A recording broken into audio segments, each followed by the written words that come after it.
Olá, saudações, salute a tutti. Sejam bem-vindas, sejam bem-vindos. Sou Leonardo Magalhães e vocês estão no canal que trata de religiões mundiais, literatura e religião, minhas considerações sobre história das religiões e dicas de leitura. Então vamos hoje continuar a ler sobre teologia cristã, introdução aqui à teologia sistemática do Alistair McGrath. E é uma linha anglicana, mas muito interessante, porque é interessante discutir ler o catecismo e ler a teologia sistemática, né? Estão fazendo as duas coisas. Catecismo que é romano, né? Igreja católica romana, e essa teologia da igreja anglicana, né? Ou seja, o cidadão aqui é anglicano, então é protestante, né? Então tem algumas diferenças aí. Mas acho interessante que nós já lemos aqui várias partes, né? Da última, se eu não me engano, nós tratamos da Trindade, né? Então ele falou sobre a doutrina de Deus, agora a doutrina de Cristo, então a cristologia. Então a parte que ele vai entrar agora é a doutrina de Cristo, então a 11, né? Então a doutrina de Cristo e até a questão cristológica e depois no próximo vamos ver a doutrina da salvação, a soteriologia, né? Que é a questão da graça, né? Aí vamos ter que entrar na questão do calvinismo, né? Do arminianismo, né? A graça irresistível, né? A fé e obras, eu tenho muitas essas questões aí. Sobre Cristo exatamente, né? Já falando da questão da Trindade, a figura de Cristo, né? Enquanto o Logos, o Verbo encarnado, a palavra divina encarnada. A... E aqui é toda a parte da doutrina. O que é a doutrina? A partir da Bíblia que se cria uma teologia, que é o estudo sistemático desses aspectos bíblicos. Então, por exemplo, a Trindade não está na Bíblia. Já expliquei no último vídeo. A Trindade é uma doutrina desenvolvida a partir das 3 pessoas que aparecem na Bíblia, né? Então não está ali esclarecido exatamente o que seria a Santíssima Trindade, mas o trabalho teológico do magistério, da igreja, da tradição, é resgatar esses termos bíblicos e esclarecer, né? Mesmo que não tenha na Bíblia Trindade, purgatório, etc., mas ela visa esclarecer, né? Então, formar a doutrina e depois tem os dogmas, etc, etc. Sobre a cristologia, nós falamos aí sobre os aspectos de Cristo. Então, alguns viam Cristo mais divino. Então, esse corpo material humano aí é só uma miragem, né? Então, você tinha esse pessoal aí mais de Alexandria, pessoal que mais gnóstico, e o pessoal mais ebionita, que Jesus é um profeta, Jesus é um humano, um homem glorificado, um homem santificado, igual Moisés, igual depois vai ser o Mohammed, o profeta Mohammed, né? Mas não é um ser divino, igual está lá em João, né? Que é o verbo, era Deus, o verbo se fez carne, né?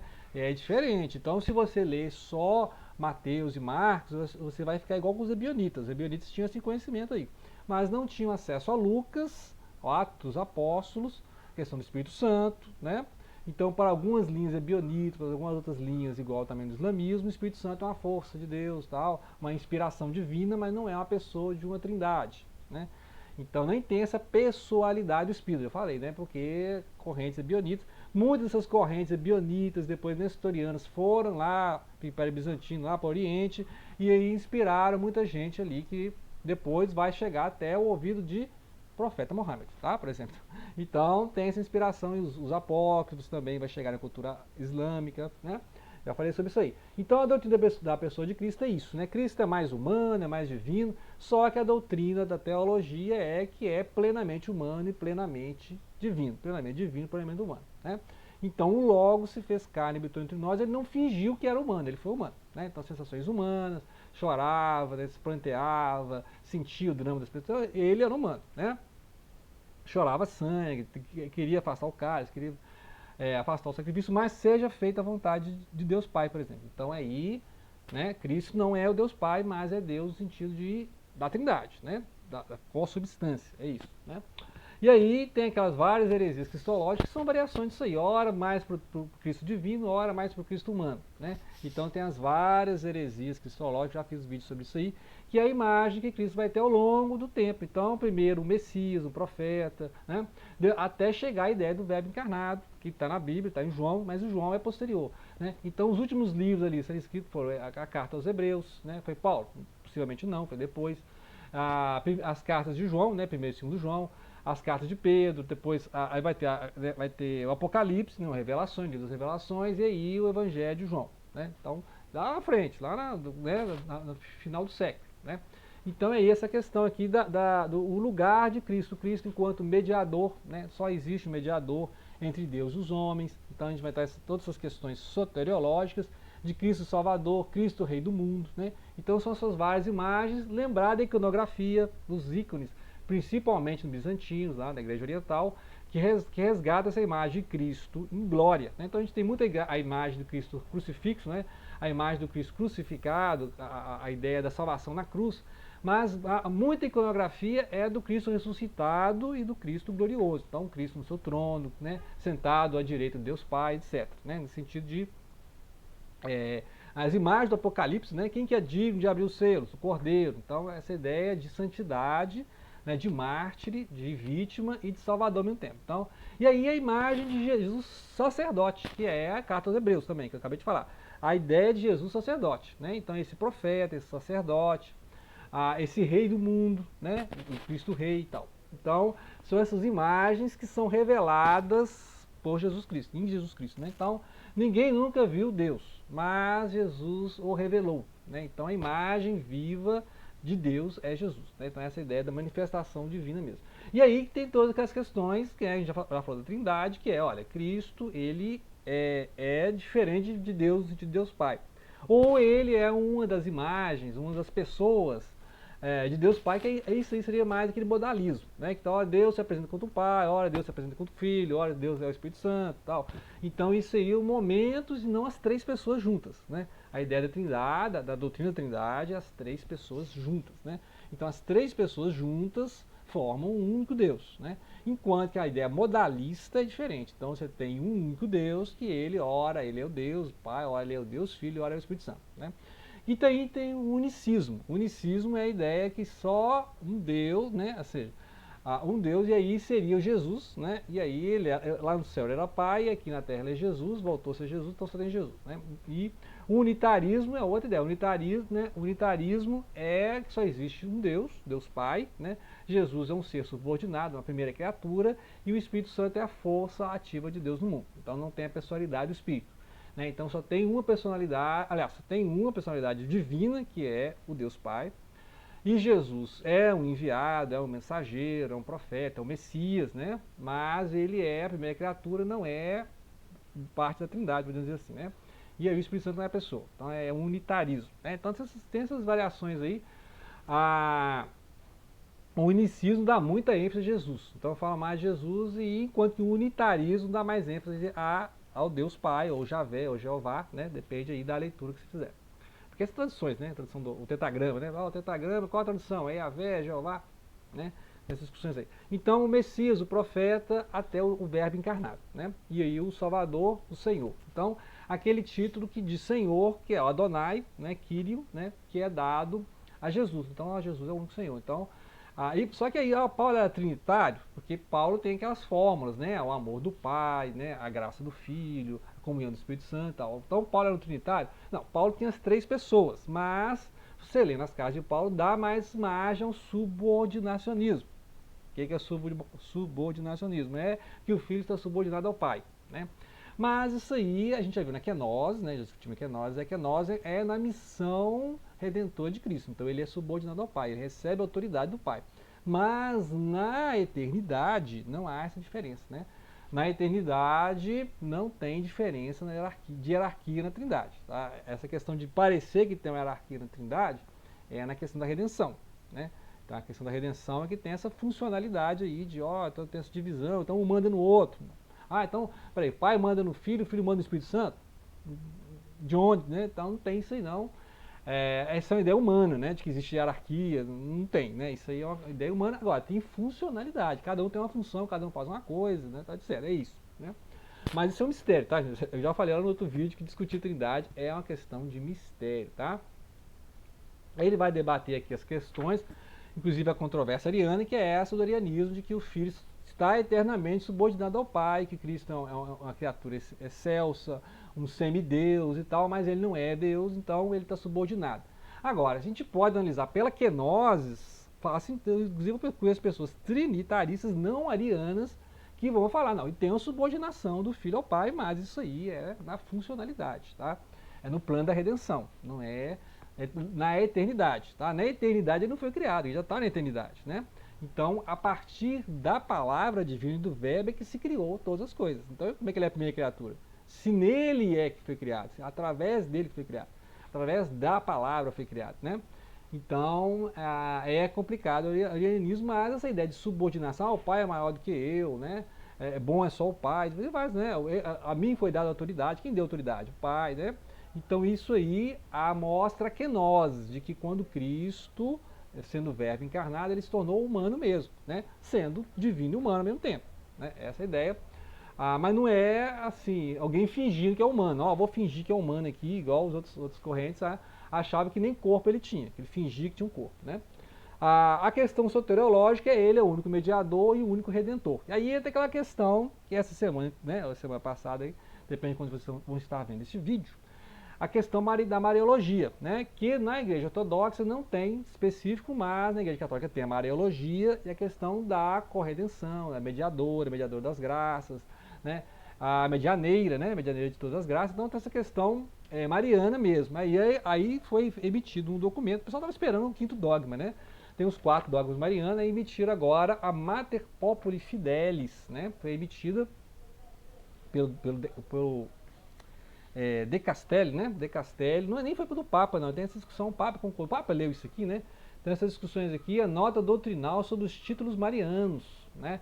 E a cooperação de Maria na obra da salvação. Então você está lá disponível, você imprime e lê.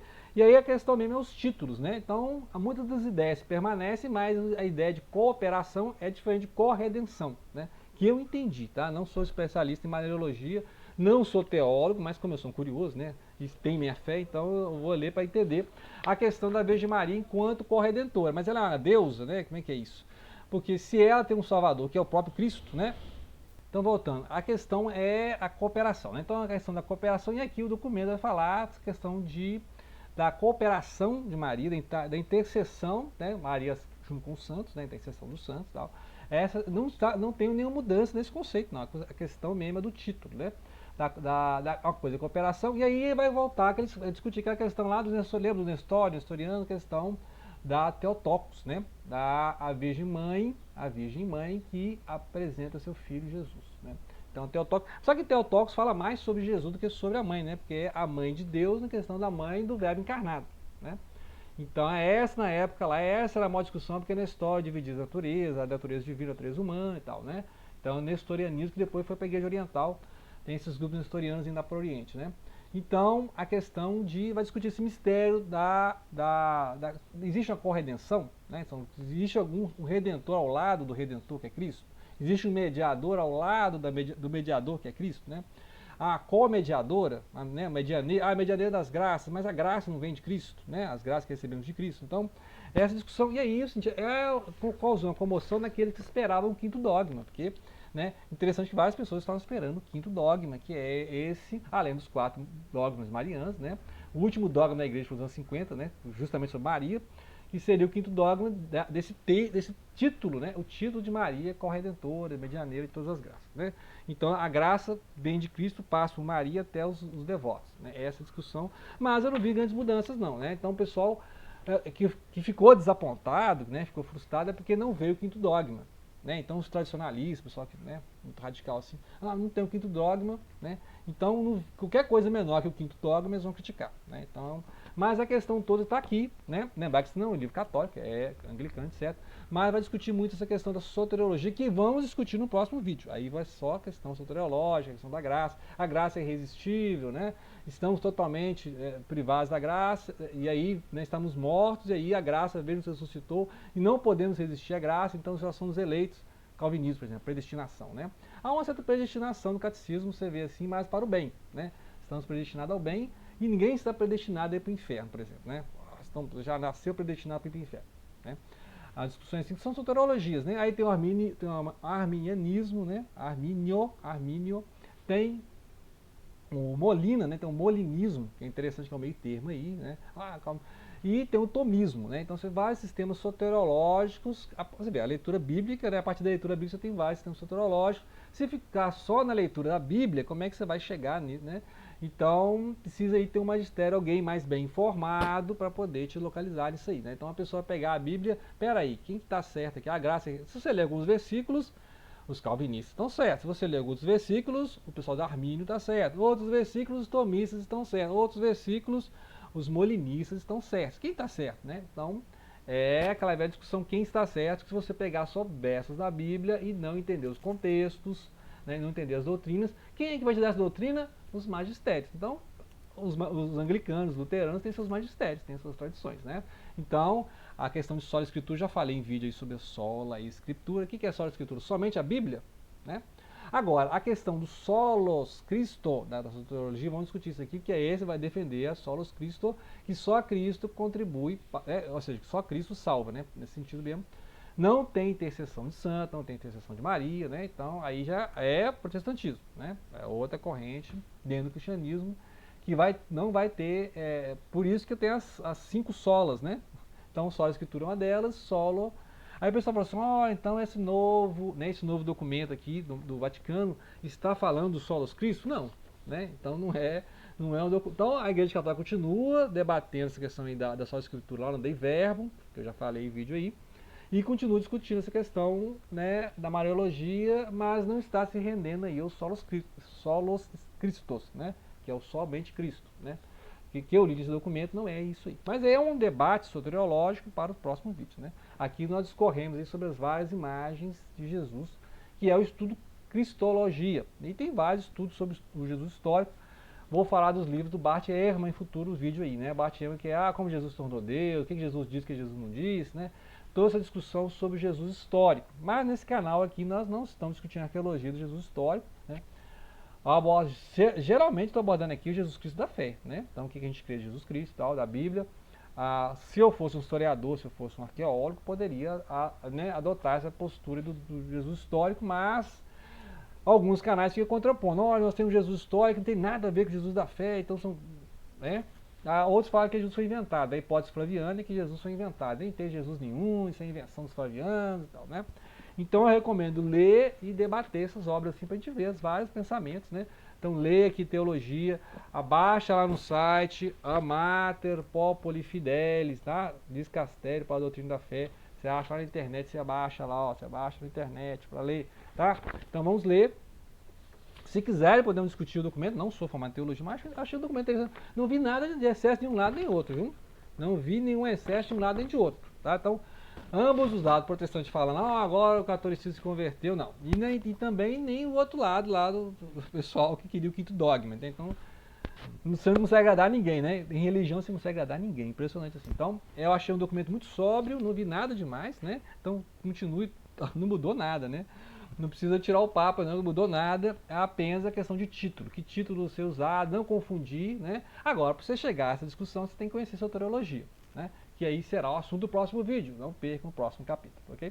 Obrigado pela atenção. Não deixem de compartilhar.